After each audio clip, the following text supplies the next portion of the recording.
All right, man. We're rolling. Thanks for being here, Bryant. Cool. What can you tell me about RMC and what you guys do? No, thanks, Tim. I really appreciate it. It's fun anytime I get to talk. I'm open to it. So, RMC is a DMC.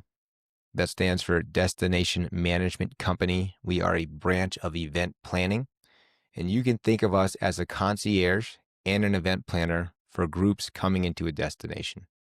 And I am the director of ops and events for the Big Sky market. So, our primary focus is like the Montage, Big Sky Resort, breaking a little bit into the YC, but we also do stuff down here in Bozeman, and we're trying to expand. So any group coming into Southwest Montana who's staying at a hotel for a conference or an incentive group, the hotel could really handle the spaces and the food, and they need help bringing everything else in on a group scale. So we supplement their services. So you guys can take care of all those logistics around whatever event they're putting on.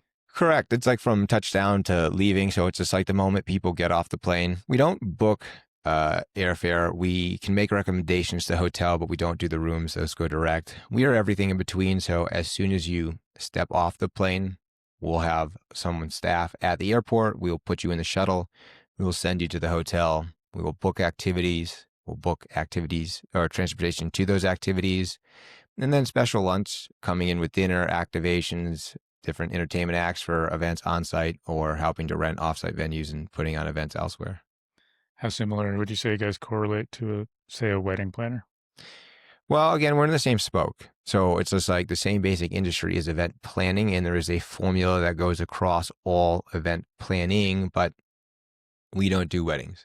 Hmm. We don't do social, we do corporate. And so I would say there's a lot less emotions in what I do, and that's the biggest difference. When you're planning a wedding, this is someone has thought of their whole life. And you are helping bring one person's vision to life in a date that they've thought about for a long time. And for corporate, ours is going to last multiple days, and it's just kind of on to the next. It's a little bit more meat and potatoes, are less emotional, and probably just the size. I mean, weddings might be big, but like a corporate group is probably going to be bigger on average. Yeah. What's the largest type of events you guys are coordinating?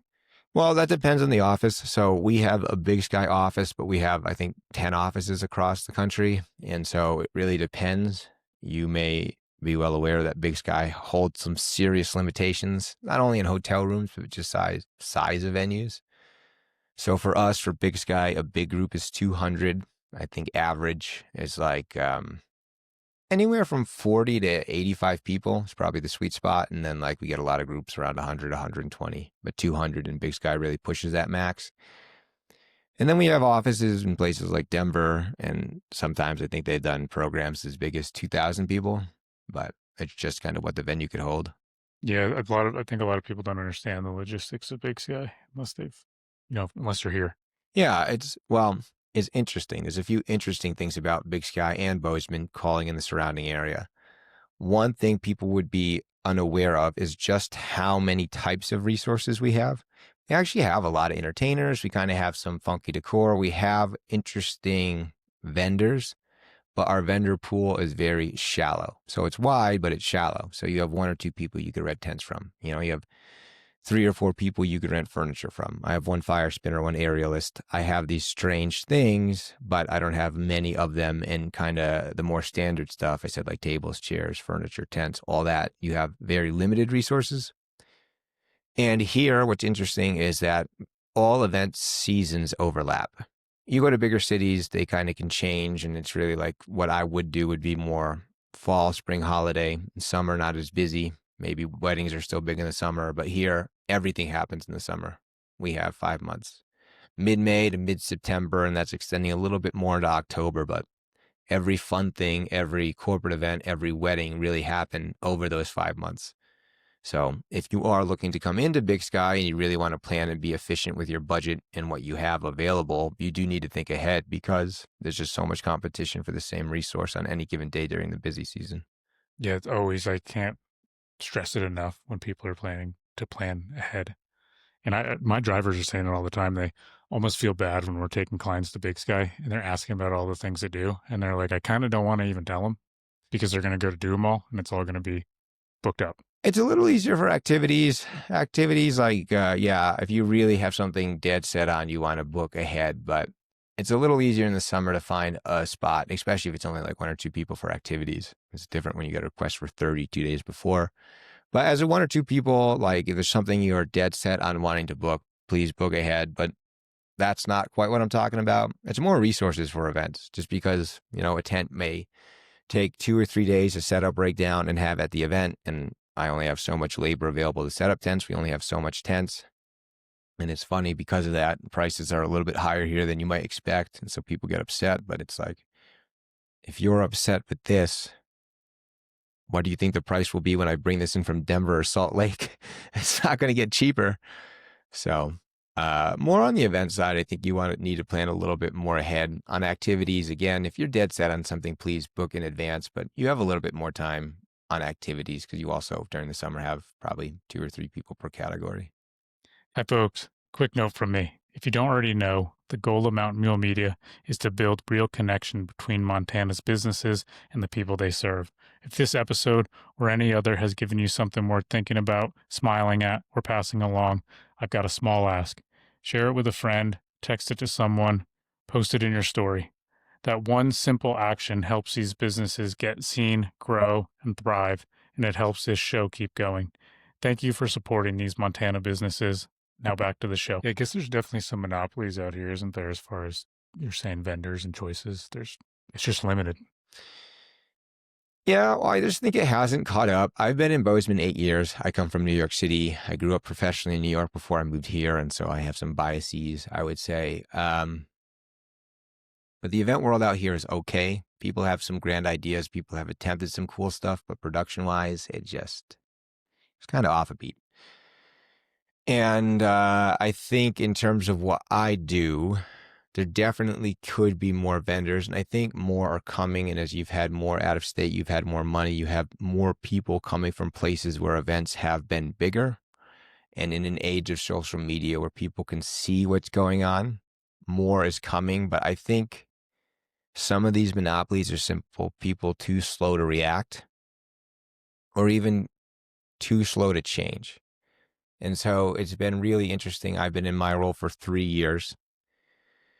And one thing I have noticed is the hotels have been very successful in selling the flip season. You're getting these super fancy hotel rooms at a much cheaper rate. And you won't get that at the end of August, but you will get that at the end of September, mid-October. So being in this in 3 years is like each year it's gotten a little bit deeper. And I remember we were pretty done mid-October, and the year before that, probably the same thing. And this year we had an event almost every day in September, every day in October, up till the montage closed on the 9th of November. And people are still winterizing their horses like September 14th. And you have vendors that are just closing down based on how things have been for a long time. And so I'm hoping in the next few years, people start to catch up and been like, oh, actually, like our money-making season is another month and a half. And like, I don't work with the animals directly. I don't want to be cruel to horses, but it's still been warm here too. And I think there's also kind of a shift just in temperature. So I can't imagine it's that big or detrimental thing for a horse to stay in Big Sky until October 1st instead of September 14th. But I think our vendors will get caught up. But right now, a lot of them are still operating how it was a few years ago. You're speaking to some of the guest ranches up there? Guest ranches and independent vendors. Yeah, actually, we have a guest ranch up there that we use quite a bit for different activities. They do well, and they're closest to Yellowstone National Park, so they would be a fun trail ride, even if they are a far ride from the montage. But they're the first people to put their horses away, and it's just like, well, okay, you're off the table. Yeah, I mean, me and my fiance ride, and there's like this weekend will be a good weekend to ride. Yeah, It's going to be beautiful. 50 this weekend. No snow on. I mean, there might be a little up there in Big Sky spotty, but not. well, I think it's also staffing. It's just like Bozeman and Big Sky are two areas that are getting more expensive, especially Big Sky. So you're calling in a lot of seasonal staff. And so it's also, maybe some of this is also unavoidable just because even if you extend the season, that means somebody is already would have went to the next season somewhere else and they need to. So, it's just like as the season spends. It's also having the staff still on hand, and maybe they don't have enough staff because they've moved on to their winter somewhere else. And then that means they just don't have the staff to, like, say, keep the horses or do something else. But I do think that will start to change. I think flip season is getting extended a little more because of corporate business. And so I do think all of the vendors or new vendors getting in the game do stand to have a longer money-making season, which is nice. Yeah, yeah. Did you guys do anything with the bourbon and bonfires? That was kind of out towards Paradise Valley this year. No, we've been trying to get down into like Sage Valley, but we haven't yet. And we're not open to the public events. We don't ever throw anything that's going to be something that you buy tickets or just come. I mean, we may throw a booth up somewhere at like a community event otherwise, but we are directly getting hired by clients to putting on private events. And so like our whole job is also to make sure stuff is private. So we wouldn't put on something like that. And you're talking about the public. What does RMC do in the community, and how did they get set up here, and who's kind of running it here? So RMC's been around. Actually, I was just at our company meeting. We are 35 years old, so it's quite an accomplishment for any event company. And they have been in Bozeman, well, Big Sky really since 2022. So we have a long outstanding partnership with the Montage, so across the United States. And when the Montage opened, they approached the owner, Sean Thompson, to open the office. So I was on the Montage request that we came and we set up, and we got started here in Big Sky. And this year we also opened up a furniture division, and we got to donate furniture for some different industry nights. We didn't end up needing it just because it was so small, but I also do stage manage at a local theater. And we kind of have an outstanding thing that we can rent some furniture to the furniture company for free as an in-kind donation. So we can get a little bit better community theater, and RMC events can get a little publicity. And then a couple years ago, we were talking about a donation to Slam, and I think we got some money over there. So I'm able to support the arts through that. And my background here, I've been here 8 years, and I run a dance studio. I was on the board of Slam, support local artists and musicians. I help put on their big summer festival.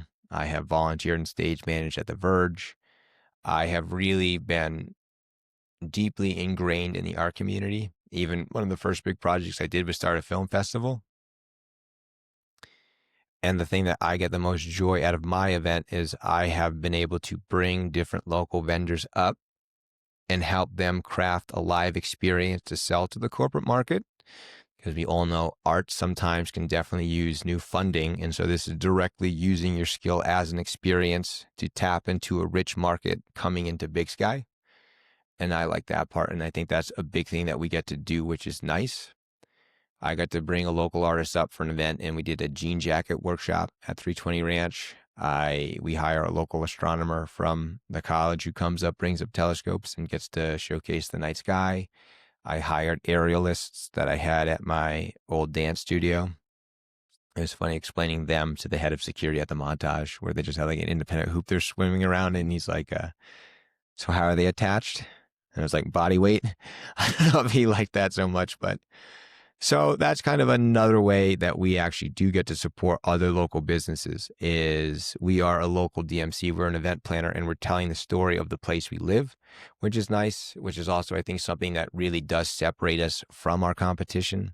There's no experience like experience, and there's no other company that has the experience of Bozeman and Big Sky like we do. Our team in the Big Sky office is 6 strong. One lives in Driggs, Idaho, but every other person is here. And so it's like, I'm not just coming in and making requests. I'm trying to be a good friend, a good steward, a good community member. And through corporate groups coming in here and getting to showcase that story, I get to support the place I live, and I get to support the arts, which has been a big thing for me.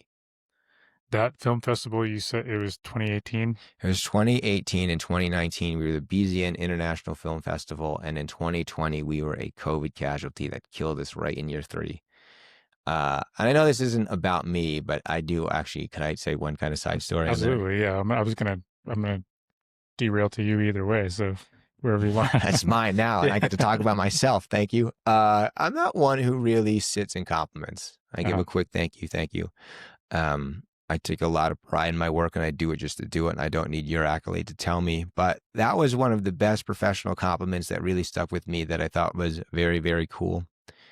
And so I helped start this film festival with this lady, Beth Ann Kennedy. She's a local director. She's putting on a jazz nativity at Hope Lutheran coming up. And we started this thing together with a few other people in 2018. And that first year, we screened this film called Maneater. And it was a film produced by Gail Ann Hurd, who was James Cameron's first wife. She was a producer on Terminator, on Aliens. She has a house up at the Yellowstone Club. And we gave her the Spirit Award of the festival. It's like her film represents what the spirit and message of the film festival is. And during the award ceremony, she actually came in person and she gave a speech. And she said she usually won't allow any of her films to be screened at a film festival till at least year 3, because they're usually kind of a pile of shit. And we were a shining example of why that wasn't the case. And that really felt good because we earned it. We did it. We had such a cool festival. Jeff Bridges came. We had the governor there. Ted Turner gave an award for the filmmaker that best represented environmental stewardship. And then global pandemic. And suddenly, right in year 3, when I think we could have taken a step, we just got squashed. Do you think of continuing to do anything? Is that available with what you're doing now, or are you too tied up with what you're doing? So I'm stage managing now. I say stage manage for The Verge. I'm stage managing this Jazz Nativity, which is very cool coming up. I was talking to the opera a little. I think that kind of potentially fell off. So I'm still involved some way, but in terms of like that film festival was what it was. I don't ever want to revive it. You know, there's some behind the scenes I don't want to get into, but essentially like we had our moment. It was supposed to be what it was. It didn't work. But I take a lot of lessons and relationships from it, and I think eventually I'll get back into doing stuff like that. But while I'm at RMC, my bandwidth is pretty focused on this, and so I take side pockets where I get to be a lieutenant, but I'm not a general. I don't have the bandwidth to be a general on a side project. Is there some type of film festival going on up there now? Because I correct me if I'm wrong, but I recall at Montana Festival, I thought they had something. They were talking about something that was going on up there, some type of film festival, but I could be wrong. I heard there is one, and I think it's pretty legit. So I don't want to talk too much smack, but I will tell you, like even that year, I helped start the Wildlands Festival, which became different at the time. It was at MSU, and now it's up in Big Sky. But we were a 2-band concert one day. And I remember I just put on this film festival. We had 70 films, multiple panels, multiple days, multiple locations. And then I go to like the Emerson and it's just like Wildlands Film Festival, or like, it's like 4 screeners, 1 hour. And it's just like, Montana loves the word festival. So when I hear festival, I'm a little skeptical. Is it a festival or is it a screening or a concert? So I got you. that's just my own pet peeve. So I haven't paid attention to all of the festivals like I should. And the dance studio, are you still doing something with the dance studio now? 'Cause Starlight is still, well, kind of. It kind of had an interesting resurgence, and that's all thanks to Sadie Barrick. She was the owner of Starlight, and I helped her run. So after 2020, my partner and I, Heidi, at the time, we started doing stuff for Museum of the Rockies, Warriors in Quiet Waters. We started a conservation conference. We had some really cool events, but it was in a time where I didn't fully trust events to be back. And my friend needed help running her dance studio, so I also took over managing Starlight, and we just couldn't quite get momentum after 2020. And then in 22, they sold the land out from underneath us, which I have to say, do not disagree with the guy whatsoever. He was a friend of Sadie's. That's why we even had the property, but he bought the thing in like 10 years ago for $300,000, and the firm came in from Chicago and offered him $3 million. Needless to say, local dance studio couldn't quite put up the capital to match. So when that happened, that's actually when I decided I need a break from working for me. And luckily enough, there was just the right transition. I found a post on LinkedIn, applied, got the job right away, and started with RMC. And Sadie actually worked with the city, and there's a small Starlight studio through the city right now at Story Mills Community Center. And I believe there's still Western Swing, Country Swing, but there is still some dance. And that's a very cool shout out to Sadie, but also the city of Bozeman to create a space, because dance could be such a cool thing for people. Yeah. And for the Western Swing, like, the Jump and the Westerner, they've really been I don't know, probably kind of a resurgence in a sense in the last Well, couple yeah, you years. need the space, you need the energy, you need the community, and a community needs a venue. And it was the right one, which is also a very good event rule. Just kind of transition back into what I do. And for a piece of advice for anyone is like, don't underestimate how important your venue is. Seinfeld said this quote once where it's just like comedy, 90% of comedy is the venue. And it's 100% true with events. This is the container, the world that you're physically stepping into. And so you really want to find the venue that matches your vibe. And it's like with the Westerner and the Jump, suddenly you had two very cool swing focus spots. And so it just gave birth to this container because it was a fun place to be that fit with the action it was trying to hold. Yeah, really that scene has really popped off. Kind of early on, I'd wanted forever to get good at Western swing, and I remember early on when they started doing them at the Jump, Susie was doing them there, Mm-hmm. and it was we'd go and there's just a dozen people, maybe 14, and now you go there on a Wednesday and that place is packed. Which is tough. It's so funny. It's like people are so afraid of an empty dance floor, but if you are a dancer, there's nothing more fun than an empty dance floor because you have space. Yeah. And then it's funny. It's just like you want to see it grow and you want to be that person to light the match. But then in the same way, it's harder for you to do what you want to do because it just gets crowded. Yeah, I couldn't agree more. When I get out there with my fiance and it's just the two of us, I'm like, this is awesome. Next thing, there's elbows flying, people are dipping, and Well, everybody's waiting for you and Yeah. you get to go out there and kind of set that tone. It's like, oh shit, we're not alone. We could go out on the dance floor. It's allowed. Yes, it's always allowed. But once somebody sees it and the energy's infectious, then it just kind of opens up. Yeah, and the next thing you know, you're all swinging into each other. I couldn't agree though. I think that's so well said about the space, the venue. I think about that kind of stuff all the time. Just where are you spending your time on a daily basis? But then, yeah, when you're gonna have a big gathering and you're gonna have people there, there's a vibe to everything. And I guess I could piggyback off of this so it could be a little bit educational and like one real takeaway I want people to understand. And it's like, it's what you pay me for. It's what you pay RMC for. It's like, we are going to be this concierge. We are going to be these event planners, but we are selling you a lot of stuff as being the spoke in the middle, doing the communicating.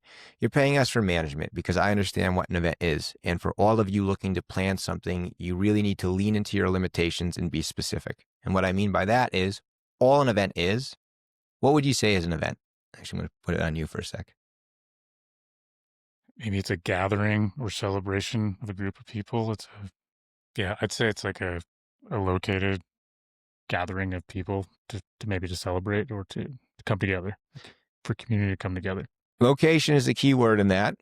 I want to make it simpler and also more of a useful definition. All an event is a snapshot in time. It's a timeline set in a specific location. And if you understand that you are set in physical parameters, meaning I have this from 6 a.m. till 10 p.m., that's however many hours, it's 14 hours, or maybe your event more realistically is 6 to 10, but you have 8 hours of setup. I have this much time to put on an event for this amount of time, and I have this much space to do it. And if you could understand that all an event is a snapshot in time where you're trying to facilitate a specific action in a theme-specific manner, well, suddenly I have the framework to put this on. People talk so ethereal about events. It's like, I need tables in a room. It's like, no, you don't. You need 6 tables with 12 chairs. You need exact things. And the more that you can make it exact, the more that you can make it focused, the more that you could play within the parameters that you are set by location and time, it makes it so much easier to craft something because you're taking something from your head and you're making it real. And when you stop talking in just vague terms and start getting specific with what you need, it makes it so much easier. And also, if you know you only have so much time, you could cut out maybe some more of the extreme things, or and if you know you only have so much space, once you take up, I need seating for 48, I need this much table, how much space do I actually have left to bring in a band, to bring in an activation, to bring in anything else? So it just really helps to start thinking about your event in a very specific way and thinking of it through a timeline and in the physical location. And that's what you get from us or other professional planners. But we really specialize in these kind of long-term group events. But I'm going to be able to very specifically tell you what time vehicles will be there. I can give you guidance on just how many tables and chairs will be. I know who you need to hire, what kind of band is going to work given on the space and the environment. And that's what you're paying. You're paying for years of knowledge and experience to bring this to life. But it even helps you as you're working with a DMC or a planner to really understand your time and your location. Me and my fiance are planning our wedding right now. and you're making decisions you never thought you had to make, and that's what's overwhelming. Have you ever thought you'd give a shit what kind of plate goes underneath the plate or what kind of napkin color is going to match that plate? Probably not. And I'll back up and say she's mostly planning our wedding, but You get to give the nod to go ahead. yeah, I'm gonna share this with her because I think a lot of this is very useful advice and a perspective to look at it. Well, then I'm going to give a very specific note to your wife. Don't get overwhelmed and just stay curious. But what your problem is you're making so many decisions you thought you never needed to make, or if you never thought to had to make. Even if you had this dream scenario in your head, it's actually coming to what are the cups? What are the plates? What are the things? Like all these like just small things. And we actually really as people don't love making decisions. And now you're forced with one after the other. So it's just like, that's where you get overwhelmed. The amount of emotion you have in this day and the number of decisions that you have to make, what you think is going to help amplify that emotion. But yeah, make it simple, make it a little less emotional, and just know your basics. Kind of, if you know how many people you want to invite and you know the size of the space, just like how many tables you're going to need. So how many centerpieces, how many, it's just like you could start with very specific things. And then you can get a little more frills or a little more exotic on the outsides once you know your base. But just know if you feel overwhelmed, that's also totally natural. And there's so much emotion. I mean, I'm sure even more for women, but like, since we're kids, we hear about this one thing. This is your day to celebrate you. It's a true milestone. And we have so many examples through pop culture of just what a wedding can be. Plus, like, yeah, your wife's a princess. So, right. So it's just like growing up hearing those princess stories. It's like, this is your perfect day to celebrate you. But my nephew went to a wedding recently. I think he's like 4.5. And he said to my fiance, "So you're going to be a princess?" Like, he's 4.5, and he's got the, he's already got that image. Yeah, it's just Disney too. It's just like, this is your very special day to celebrate you. And I think with anything, it's just like, and not to take away from anyone's special day, but I think it's very important when you are planning an event to have a few things in mind, whether this is a corporate event, whether this is a wedding. One, nothing is ever going to go completely according to plan. You're always going to learn, no matter how many times I've done this. It's always so funny what I've learned. I did this beer, wine, food festival for the Museum of the Rockies. We thought we had everything set up early. I went out and I put cups for each of our beer and wine vendors. And 10 minutes before the event, Heidi, my event partner, runs up to me and she's like, "Do you have any more cups?" And I was like, "I put them all out." Well, I found out that day that compostable cups melt in the sun. Who would have knew? So we found a solution last minute, but I've never left the cups out too early. Or I had another event where I put a tent in Moonlight Basin parking lot and it snowed and we had heaters inside. And if you put heaters inside and you have snow on top of a canvas, the tent rains. It rains inside. You create condensation. Well, that was something you learned. So nothing's ever going to go according to plan. And you are planning to have an idea. Should something go wrong, you know what's at your disposal. But let go of any idea that this event could be perfect or that you're in control. Because no matter how well you plan that event, the day of, you're rolling the dice. That's important. 2, have fun. And the planning process can be fun. Don't stress yourself out over this stuff. If an idea speaks to you, see where it can go. You might not be able to pull it off logistically or budget wise, but kind of just follow that thread of fun. And if something kind of really overwhelms you, it might not be that important. And I would say that's the third and most important thing. Even if this is your wedding, it's your dream day, you dreamed of being a prince, you dreamed of being a princess, it's still just a party to celebrate you. It's like you aren't doing brain surgery. You aren't saving the world. Like, this event is fun for you. This event is fun for other people. So don't put so much pressure on it, because at the end of the day, it is just an event. Like, you got to put that in perspective too, that no matter how important it may be, there's other things that are also important. So it's not worth getting so stressed out about. In your opinion, what really makes an event kick ass or lame?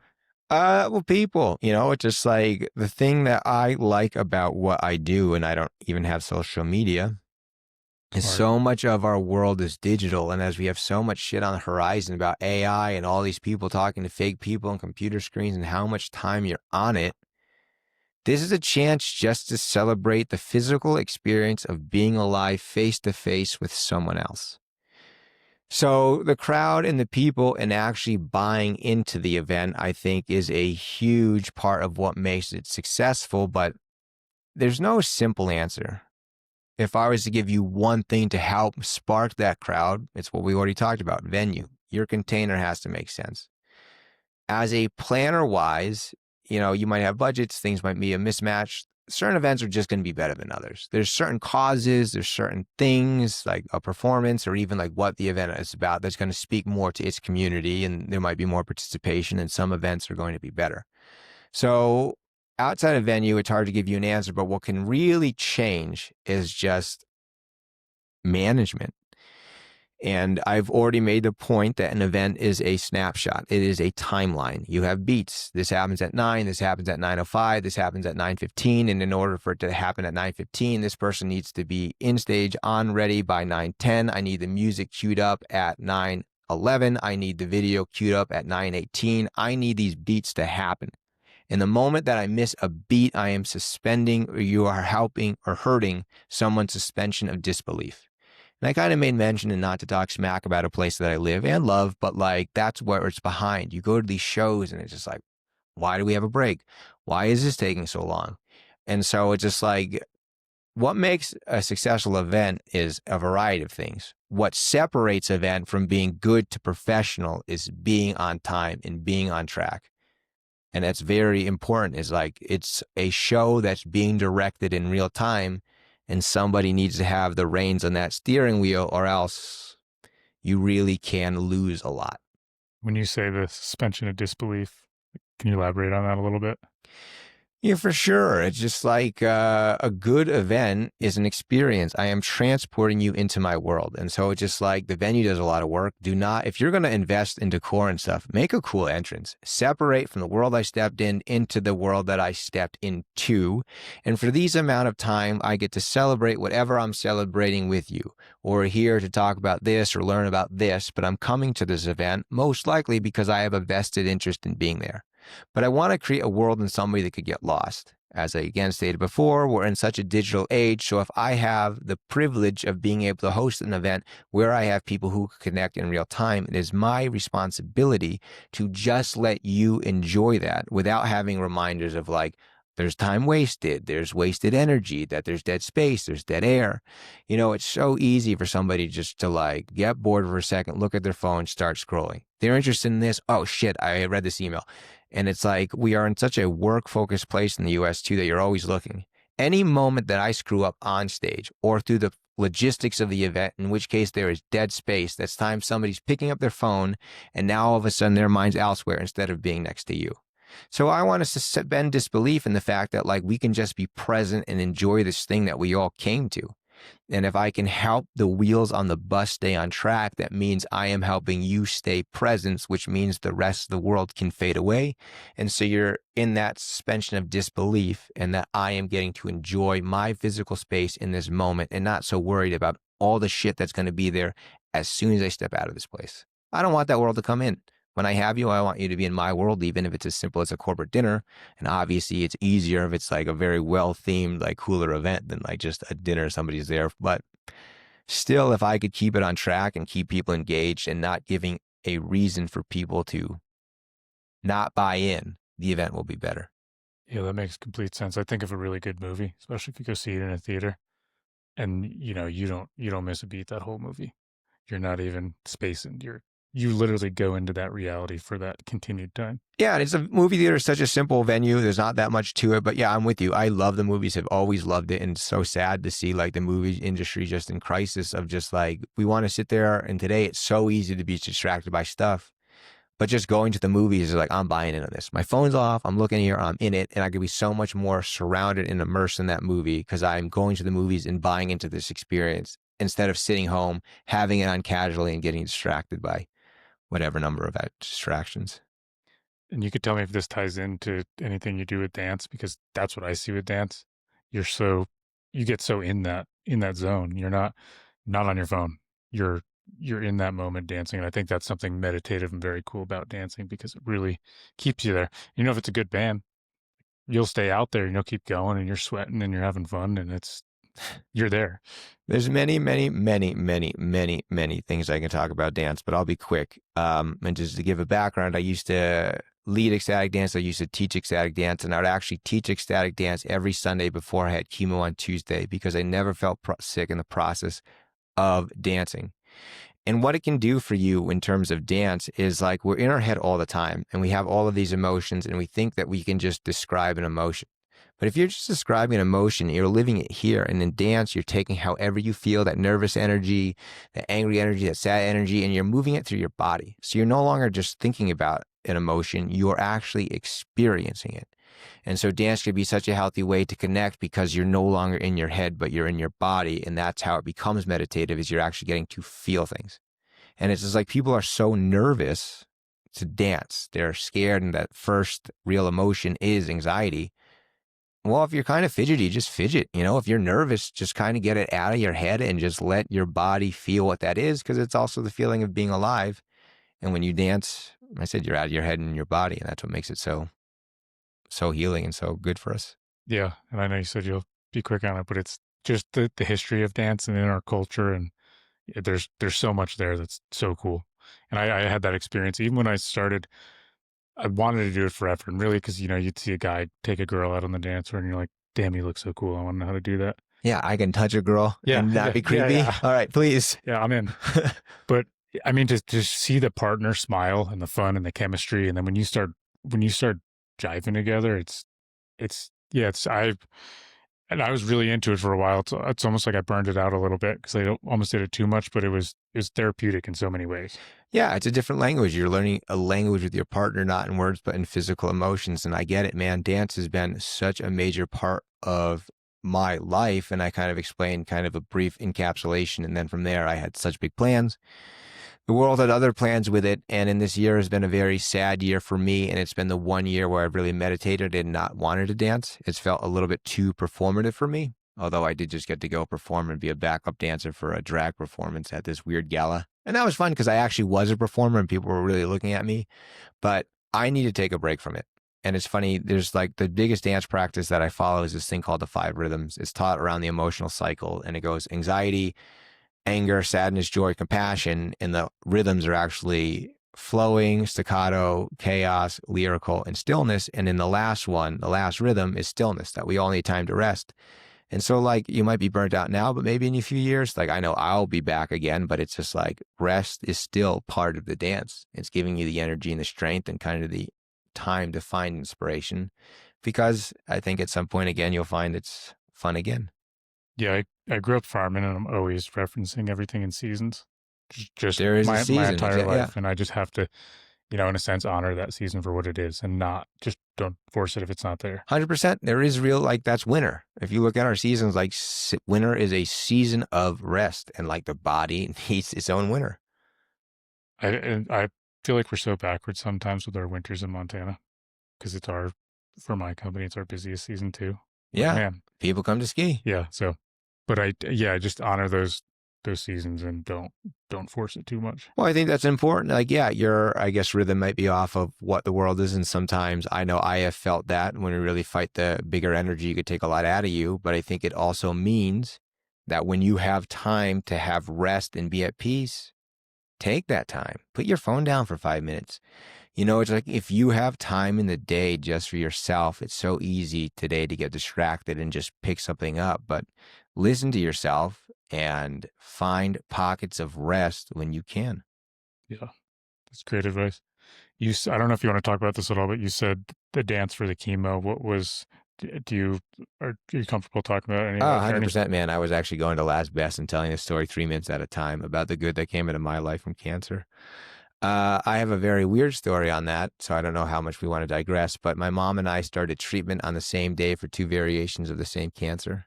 And on the day she had 3 weeks of radiation, I started 6 months of chemo. I had non-Hodgkin's lymphoma. And at the start of 2019, after discovering the 5 rhythms in Burning Man, I knew it's like something I wanted to come back here and spread and just kind of have an informal class. And so on New Year's Eve, I looked up to the sky and said, in 2019, I will teach a dance class. And by mid-February, I had Hodgkin's lymphoma. And I remember I had a small group of people who was coming every Sunday. We used to clean Montana Ballet Studio on trade. Me and my ex-girlfriend would clean it and then would teach dance. We had a drummer and then we'd shut off the lights and then just dance to 5 songs. And I was like, I have to stop teaching. I have cancer. And then my chemo cycle was every 2 weeks. And the first week was a rough week, but by the second week, I'd really feel like myself again. And so it just came to me. It's like, not only do I want to teach, I feel like I need to teach. And I'd been reading a lot of Joe Dispenza and like the power of the mind. And he makes this point that the mind doesn't know the difference between thought and action. So if you kind of trick your mind to believing you're doing something, it will help. And in dance, it was like I was mirroring thought and action. I was going out there and dancing my ass off to hell with what my body may be going through in terms of the tumors. It was like, today, I'm here to dance with people and enjoy my physical form, even if I may be diminished. And I never felt sick when I was dancing. And it was a big spiritual boost. And so when I was going through cancer, I had chemo, very Western. I had dance, very Eastern. And I had a naturopath, which was kind of the bridge between the two healing modalities. And those 3 were my cocktail to how I beat cancer in 6 months. That's very cool. And did you find a lot of help from the Joe Dispenza stuff you were reading? I liked it. I'm definitely more into meditating through other books. I had to, I think, audiobook that one because there's certain books I get, but I can't read. I'm a big reader, but some of that stuff, like I read 100 pages and it's like yada, yada, yada, yada. So I think I did his meditations for a couple weeks going through chemo, and I definitely believe in his message, but I don't know. He isn't my favorite, I guess, healer, you know? Yeah. Yeah, I know a client of mine, I went to one of his events in the last year or two. I haven't followed up with her on how it was, but I bet it's wild. Kind of Yeah. everything we talked about before, even what you talked about with like the dance floor. It's like when we're all together, it's why it's so much easier to dance. It's not only you're protected by other people dancing, but it's just like everybody is its energy source. And if it's just you or it's you dancing in your house, you're propelling all that energy. But when you're on a vibrant dance floor and people are moving, you are feeling the collective energy of everyone. So that same thing can translate over to his big meditation retreats. And it's like no matter what you may be getting, it's only you sitting in a room. But now all of a sudden you have 100 people and like this guy who's devoted his life. So he knows how to help certain people get started, which just kind of spreads. It's like you're all an energy source and you're all kind of tapped into the same energy. I bet that's some pretty powerful shit. I mean, the guy has done quite a bit in his life. So I imagine being there, you have to feel something. And that goes back to the venue and the container. He's created the container for these people to accomplish this goal. Yeah. Was there big takeaways from that journey, just going through it and coming out the other side? Cancer? No, not for me. Or I guess that's not true. Of course, there's always stuff. I mean, the biggest thing I will tell you, it's not like a lesson. It was a reason for my family and I to be close. At 30, I decided to move to Montana, and I always had such a good relationships with my parents. But before I moved, I was in New York, there in Connecticut, and I would see him 5, 6 times a year. So it didn't seem like it was that big of a deal for me to move. And right before we moved, I noticed for the first time my parents looked older to me. And then I went to Montana and I didn't have kids, and I am very different than my dad in a lot of ways.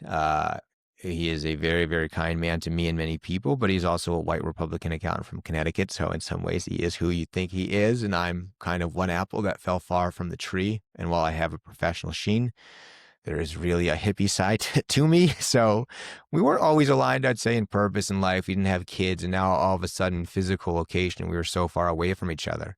And then how many people can say their mom and I started treatment on the same day for 2 variations of the same cancer? And my mom had found out that she had cancer before I had found out I had cancer. And then mine stuff just happened quicker because there's less people here. And after I got bad news, she got good news. My mom, I think, was scared of cancer, but she was definitely afraid of chemo. And then she didn't have to get chemo. I had to get chemo. And then since then, I have been in full remission from lymphoma. My mom has not. And each time she's gone back to treatment, she has had to incorporate chemo. And I got to be a guide to help my mom go through what to her was the scariest part of cancer. Mm-hmm. And that was the thing that brought my family back together. And so I was going to the comedy club and telling this story in 3 parts now, years later, because this was 2019, and now I'm telling the story at the end of 25, because this was such a heavy year for me in a lot of ways and a lot of personal sadness for the other stuff. And so this story felt right to tell now because it was a reminder that good things come from challenge. Like you, whatever you believe in, God, life, anything, it's like you ask life for the opportunity to be close to your family. It's not just like, I have something to talk about. It's like, here's an opportunity for something for you to share. And so it's tough when you're going through stuff, but it actually may be something you asked for. And then I have to end the story this way because this is very important, that when you're really going through it, you might not always see it. And the better we get at being present and recognizing things, you will see that life always gives you enough to get you through the hardest times. And so for this story, I always tell it as this story started the day my mom and I started treatment on the same day for 2 variations of the same cancer, and it ended on a trip to Yellowstone. Me, my mom, my dad, and my partner at the time, Priscilla, drove down and we're just going to do 1 day in Yellowstone as a post-cancer trip. And we ended up finding a lodge, I think in Old Faithful. So we had housing right next to the south entrance. And on the second day, which was the last day of this end of cancer journey, we saw a bear and her cub cross the road, and we saw a moose with her calf at Jenny Lake. So the story that started with me and my mom ended with me and my mom seeing 2 mothers and their offsprings in the wild. And it's just a sign of just things kind of work out how they're supposed to. Yeah. So That's so cool. pay attention to the details and know that sometimes, sadness is a season, but it also really, a lot will come from it. Yeah. Very cool, man. So you grew up, you said in the city, Connecticut area? I grew up in Connecticut. I grew up professionally in New York, and I will always be appreciative of just having that gear. Mhm. Whatever you Montanan can do, you can do nothing compared to what it's just like, it's just a grind. The city is a grind, but like, man, professionally, there is not a better place in my mind. And I'm biased, but to me, New York is my city, and I fucking love New York. And had 2020 not happened, I really would have had a split life where I was half the time here, half the time there, which is funny. Coming out of cancer, a lot of my friends got promoted, moved sideways. Everybody wanted to help me. And I took my dance thing and I made this whole thing. I had a guided meditation, 2 drummers, a sax, a DJ. And I kind of copied a few things from New York and I called it Safe Place. Whoever you are, whatever you believe, together we come together and we create this community out of compassion. And we're going to dance. And I had T-shirts with the dates, and I went to the Eagles. And if you sung karaoke, you get a T-shirt. I went to places where people dance, and if you dance, you get a T-shirt. And I had 16 event contracts. And then I threw the first Safe Place on March 12th, 2020, the day it officially became a pandemic. Nice. Needless to say, that did not take off. And within 3 weeks, 16 event contracts were canceled, and my dream life just fell to pieces. And so it's funny, when I moved to Bozeman, I had no fear. And actually, the day I moved here was the first day I saw this place. But it was only ever supposed to be a home base. And then suddenly, through my sickness and the world's sickness and a few other events, this just home base to travel really became all encompassing and much more of a home than I think I expected. So it wasn't, you didn't initially just, was there something that brought you here? You just traveled here and then? When I was 24, I lived in Alaska and I fell in love with the mountains, but where I was a year-round town of 20 people with 24 hours of darkness and negative 7 degrees, so hard pass. Life took me back east. I grew up professionally. I had a partner, Priscilla, who I just mentioned in that Yellowstone story. She wanted to get out and travel, and so I showed her how I traveled, and she ended up working in Cody at Pahaska Teepee Lodge. And with 6 weeks left in her season, her and her friend moved to Bozeman. And after 6 years in the city, I just started having these thoughts and these dreams of, I always wanted to live in the mountains since Alaska, but if I don't leave now, I'm never going to leave. So offhandedly, I just said, hey, P, what happens if our lease ends, we move to Montana? She said, yes. So then I told my friends I was going to move to Montana in July. And then everybody, I saw them and they were all like, I thought you were going to move to Montana. I thought you were going to move to Montana. And I was like, I said July. So it's funny. I think actually spiting my friends, moving to Montana became a reality. So we just did it. Hey, it got you here, right? It did. And I got to tell you, I had a good plan to get here because I planned things. But then once I got here, it was like, holy shit, did I just crash land? Like, I didn't know a single soul. I started completely over at 30. And my 30s have been up and downs, as you can imagine, through these past couple stories. But that's life. That's cool, man. And you did some stuff with Warriors and Quiet Waters too, right? Mm-hmm. So for 2 years, I worked with my partner, Heidi Putnam, who put on the event for years. She helped found it, was Warrior Taste Fest. I was big, pivotal in 2 years of designing it. And then I think a lot of my stuff kind of got reused until they lost the venue at the fairgrounds and had to move over to the Commons. And now actually the lady I'm putting on the Jazz Nativity, Beth Ann, she works on that. But Heidi and I used to do their events when we were lucky enough for 2 years. Oh, nice. Yeah, we did some stuff with some of their events this summer. It's pretty cool what they got going on, what they're doing. Yeah, I was always involved in Warrior Taste Fest. Yeah, yeah. We we were at. I actually didn't go because I was at a buddy's wedding, but I was some people went on our behalf anyway. But we did some cool stuff with them this summer. That's cool. A Yeah. good organization. Yeah, yeah. Like Brian came into the podcast a while back, and it's Oh, cool. he's just like, I don't know, he's a great speaker. He's got a presence. And Yeah, like for sure. I got to witness that in person. Yeah, so it's very cool. Cool, man. I just kind of wanted to ask you, since you have this different perspective on Big Sky, of like, what's your kind of overall, like, when you think of Big Sky, like, what do you like? How do you?